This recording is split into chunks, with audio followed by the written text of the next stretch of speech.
30, even up to like 40 years. Are we going to find that anymore? Is this very specific to Germany? Is this a thing of the past? Obviously, those that have worked, 27, 30, 40 years for a company are a generation above my generation. Right. Yeah. I was born in 78. Working for the phone company for 40 years, right? But I mean, I applaud, German worker culture for that dedication, that loyalty. But it also convinces me that there's something about staying in that comfort zone. Yeah. That but just a small counter, I think that there is more work-life balance here. And so, and so I think people are more focused on, in a healthier way, focused on other parts of their lives other than work, health in a more healthy way in Germany and Europe than they are in the United States. Countries in Europe, Stefan, are playing around with the idea of a 4-day work week. A lot of German contracts, especially if you're working for government positions or in hospitals, the work week is not even contractually a 40-hour work week. Yep. It's 38.5. And we hear about talks of countries like France, even within Germany, within certain political parties, talking about a 4-day work week. Is that good for the economy? Would that be good for the workers? It's totally bogus. You don't understand that anymore. There are a lot of people who even say, well, we would be more efficient if we work less. Yeah, so it doesn't make any sense to us, and especially if you're active internationally and if you work a lot with Asian companies as well, you're wondering how Germany is supposed to compete with other nations anymore. But they really take that seriously. And it goes even beyond that. In a regular German employment contract, you have around 30 days of paid vacation per year. Well, that's point one. And point two is, people don't say that openly, you have another 30 days paid leave for sickness. So people call in for sickness. Oh, you have up to 6 weeks. Yeah. But they will do a lot of leaving their employment for being sick, or say that they are sick because it's just accepted, and the insurance pays money to the employer for 6 weeks, so it doesn't hurt the employer too much. I'll argue that you need that additional 6 weeks, because the first 30 days that you get, you're actually spending the majority of that accommodating for the systems that are broken here. Probably. So it really balances out. Yeah.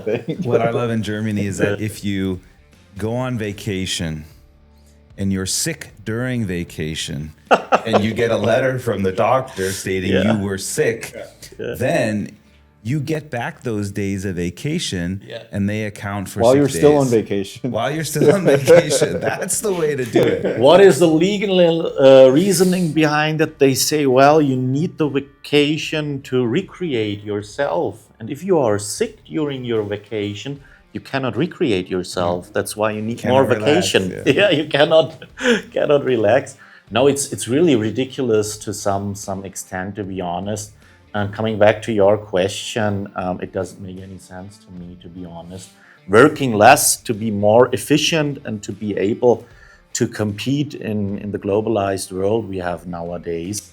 I think that's the point, is the kind of competition. It's a good example in the I'll relate it to drugs in the United States when it comes to, for example, Adderall. Yeah.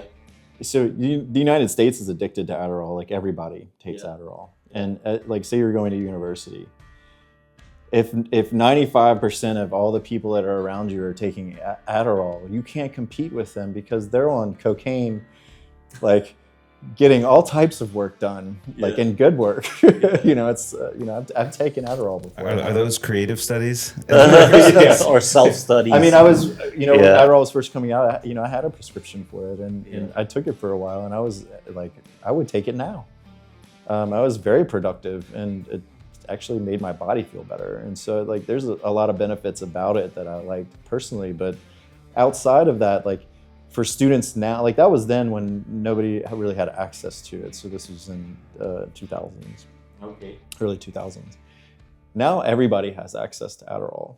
And so how do you go into a university as somebody that doesn't take it? Even if you're like Ivy League, top IQ, you will not be the workhorse that you are under Adderall, so you have to take it. And if you don't take it, you can't compete with these other people. And so Europe as a whole, I think, the EU in general, falls into this kind of category, and particularly Germany, is that this is nice, the work-life balance is nice, these regulations for the environment and stuff are nice, but you're not being competitive with the rest of the world, and it's taking off, and everybody here is getting left behind.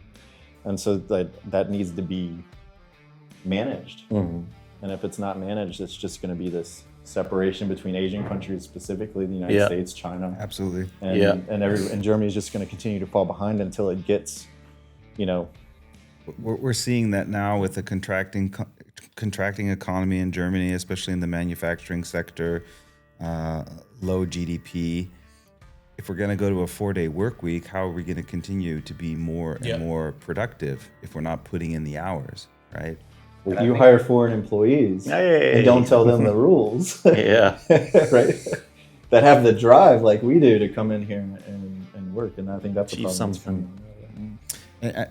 We have to accept some of the socio-demographic issues, is that there's more people retiring, less people working. There's going to be some serious concerns about retirement funds, the state and governmental Social Security and retirement funds, because there's more coming out and less going in, right? It's as simple as you say. And the EU doesn't offer the type of investment products for workers that are available in the United States, such as 401k contributions into an IRA account or a Roth IRA account, where there's significant tax advantages. And that is compound growth of that investment over a 30 to 40 year work career. That's significant. If you do it right and you monitor and manage your funds correctly, you can retire in the United States with a nest egg that's quite healthy, completely separate from the Social Security you get from the government.